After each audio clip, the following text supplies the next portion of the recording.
think like most people, you don't appreciate your schooling while you're there. So most of my serious learning had been done since I turned 50. I took my English GCSE and my Maths GCSE when I turned 50. And then I had a computer and I had to keep asking my grandchildren what to do on it. So I thought it was time I did something for myself. She's gone from knowing practically nothing when she first came into Barry Boys Comprehensive, and now I think I can honestly say she could take over as a tutor in any computer course. She is that capable. It's made a big difference. My granddaughter's moved to Cardiff, which to me is the other side of the world because my elastic doesn't stretch as far as Cardiff. So we keep in touch on Facebook.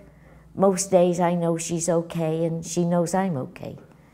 So it does keep you in touch with your family. You know what's going on, you can tell them what's going on, and you can watch their children growing up with the photos and all that. So it's been a revelation for me, really. If you want to get anywhere, if you want to be successful, stick with it. So I'm hoping that Marilyn's success will encourage other older people to at least have a go at the computer, not be afraid of it. They might find that it enriches their lives and they won't be reliant on grandchildren.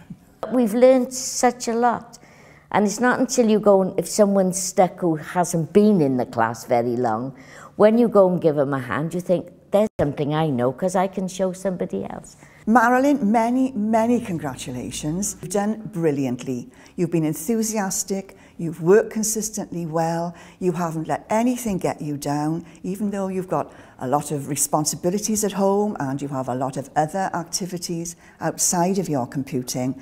You've kept with it over the years and it's paid off. Very well done, Marilyn. I'm totally shocked. Undeserving, I think. I'm just doing what I do. But I think it's wonderful, especially for Josie, because she's the reason I'm still here learning.